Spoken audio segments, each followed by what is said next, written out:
Okay, so Black Series again, and as I did say that the 90s would return, and actually, yeah, the 90s are returning.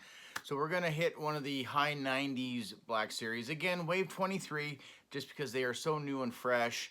I want to get them recorded for posterity, because you never know what'll happen tomorrow.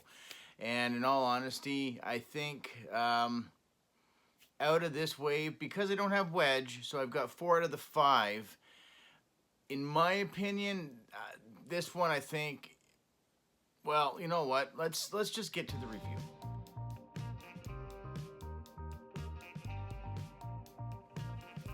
Hey everybody, Papa Gord here, and yes, first off, let's just get it out there.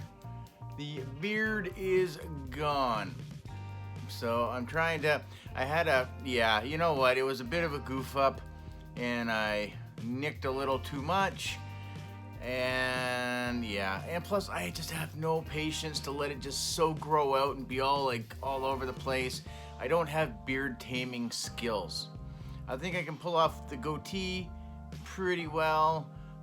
So yeah, so I'm just gonna give it a few more days so I don't break out big time shaving and get it all cleaned up, and I'll just be rocking this. So yeah, so just in case anybody wondered why the beard was missing, there you go. There's a beard update for everybody. So Wave 23, in my opinion, before I even show the box or anything like that, this figure, cool as it might look, and it does come with quite a bit, I don't know. Maybe this one will grow on me. Definitely need to see the movie. So anyway, with that being said, we're going to look at number 98, Jannah? Not Jannah, but Jannah, I guess. Yeah, I don't know. We'll take a closer look at her, but well, I didn't do the read off the back of the box last time. Let's just do it anyway. So, from an oceanic moon, Jannah leads a band of warriors ready to charge against the forces of the First Order. Very generic, of course, and I'm not gonna really want to spoil anything. But from an oceanic moon, could that be where the remnants of the Death Star are? Who knows? Honestly, let's just get that out of the way. Bring her up. I don't know. There's just something about her that just doesn't really do it for me. I honestly think she looks like she could fit with Emphas Nest. And I'm not taking Emphas Nest off of her. Ooh, hello, extreme close-up. So just, yeah. I'm not getting her off her swoop bike, but I just think the style, to some degree, I think she seems to, work better as part of the Emphas Nest gang, but it could just be me. I don't know. Let me know down in the comments what you think. I just think, outfit, sorry, the camera's gonna wobble for a second when I put this down. I just think kind of the outfit and that just seems very primitive. And then to see her weapons, I think also kind of work more with that. So that would have been a neat tie-in if all of a sudden Emphas Nest were to show up in episode 9, but I think she'd be pretty old. Han Solo age. Since she was kind of like Han Solo's age in Solo, but I don't know. That's just me. This one just doesn't have, not to say that a lot of them have like a wow factor, but so there's just something about this one that just, it's okay. I think I could honestly let this one go. I honestly think I could probably not feel bad about not having her in my collection. But then after seeing the movie when it comes out, I might kick myself. So I'm gonna hold on to her for now, but I do think if I were to ever downsize, she might be one on my list already. And that may be unfair, and that's why we'll say this is the Reviewish. And maybe we'll come back and we'll revisit her, and I'll have a lot more pleasant things to say about this figure and the character. Because again, just don't know. I think it's a little weird if you're gonna make a figure. It's gonna be based off a character who might have a significant role in the last film of the saga. I think it's just, yeah, but we'll see. I mean, who am I? I'm nobody. So this is her. I think her likeness is okay. I watched the live stream when they were talking about all the stuff, and I saw the actress a little bit, and I think for the most part it resembles her, I think. So again, outfit wise and stuff, we'll just have to wait and see. The head is just, there's nothing to it there, because her hair is there and it's large. It, like, you get no back range on the head. Forward, that's it. You get a little bit. And I've been messing around, and this is one that I could probably end up popping the head off, but I'm not going to do that. There's virtually no tilt. That's pretty much what you can do with her. Spin her head around. She has this semi-translucent-ish cape thing that, you know, there's detail there, and you can feel the detail. The closer you look, the more you get. It's kind of like looking at like a wet leaf in the fall when it starts to get a little translucent through it. That's honestly what this reminds me of. I don't know if they could pulled it off better with a piece of fabric or not. This is always one of those, you know, in-betweens on whether or not it'll work as soft goods or this. I think her elbows are, like, her arm joints are, I don't know if it's just because of the skin tone. They just, for some reason, they just stand out. They seem a little gappy. You get, again, single joint. You get 90 degrees. I think some of the detail on her is really cool. Like, I like her goggly headband thing going on there. I think the detail on the hair is really solid. I think the face is pretty decent as well. I love the different colors of paint. The soft kind of metallic-y light blue with like the little wraps going, like little string wraps going around it. And then she's got this other wrap bracer on her forearm here with the red. I think, again, looks really cool. She's got, like, because this ties into one of her accessories, so it looks like she's wearing like an archer's glove type of a thing. It's because it's only on one hand. Her other one is plain Jane naked.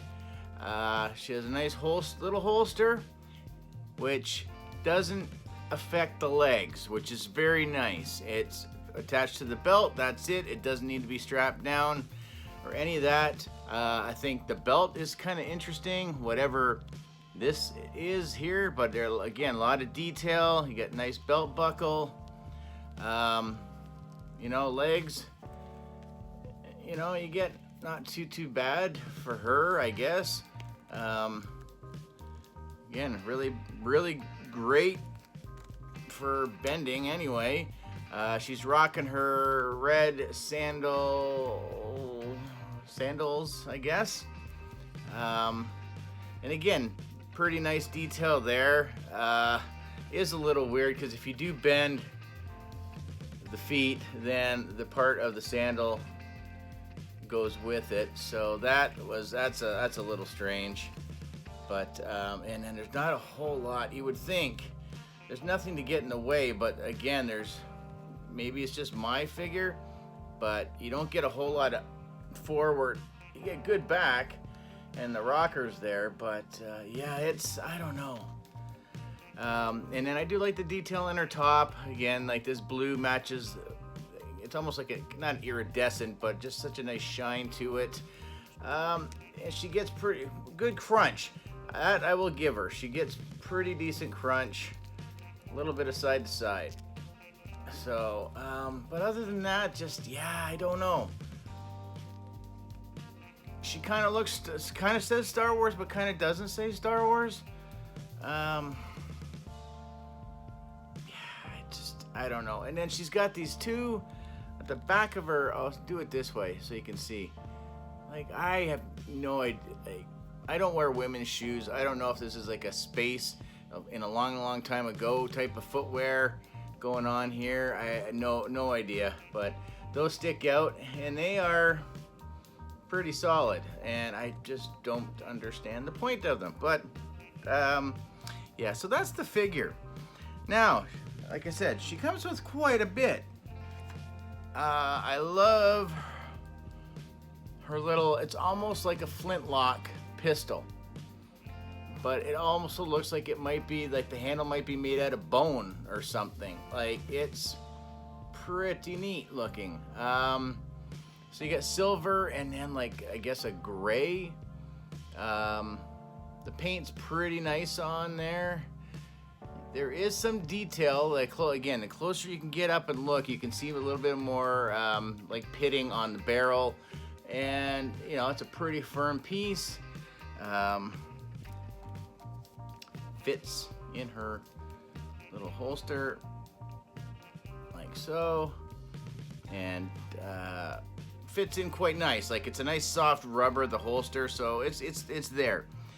Then you get her little quiver.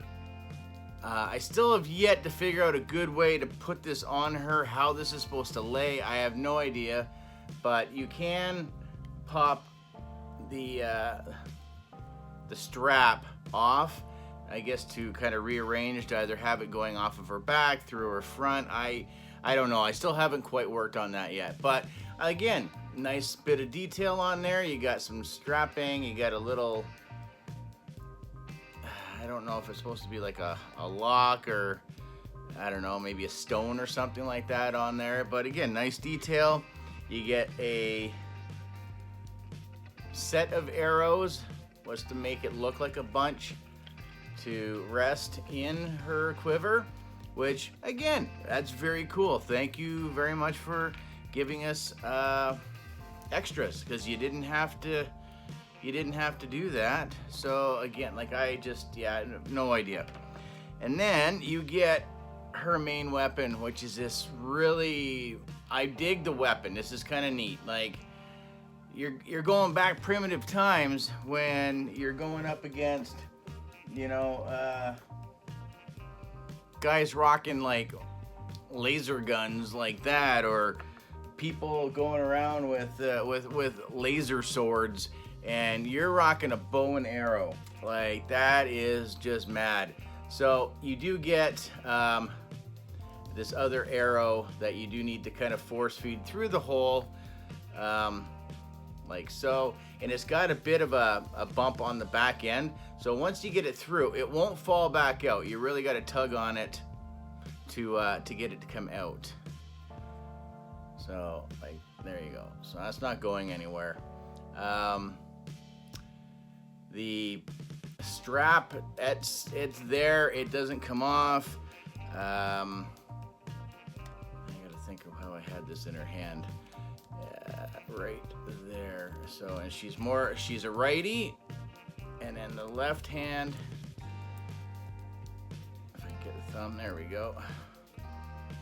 So kind of holds it that way, and then again, because it's got that glove, so it's got that archer's glove, or you know, what have you, so you can just try to position and get the arrow somehow like so, and it makes it look like it's not quite straight, but you guys get the general gist of it. So I think the weapon's pretty rad.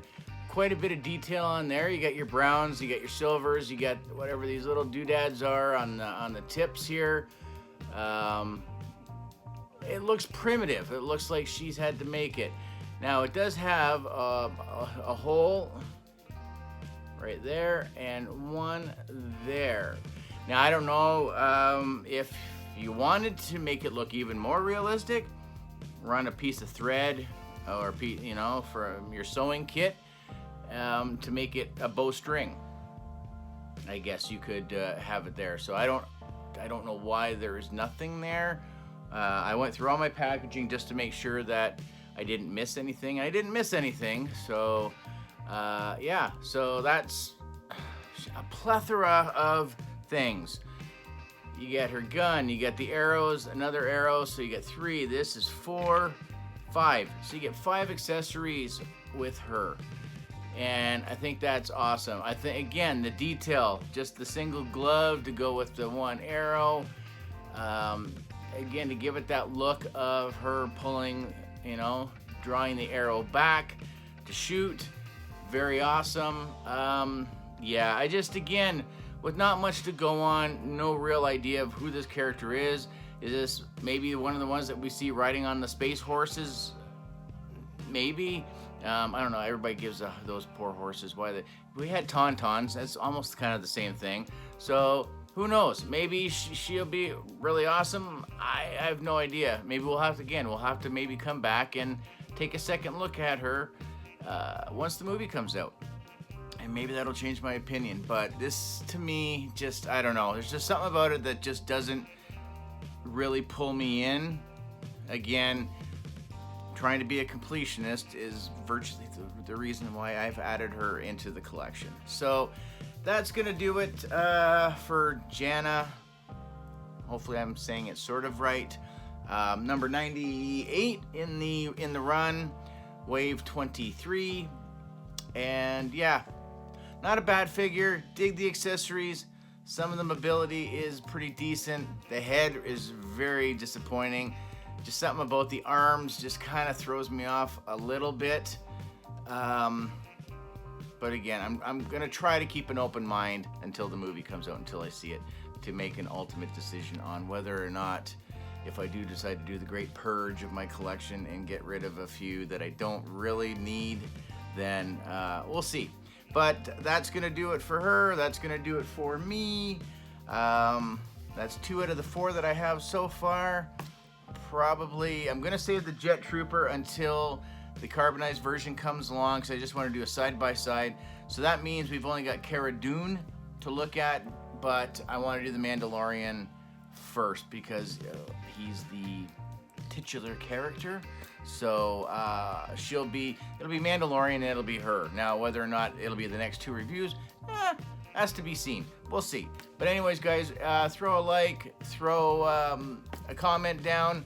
Let me know, again, do you think that Jannah looks like she's more suited to be part of Emphas Nest's group of rebels, or whatever you want, freedom fighters, whatever you want to call them?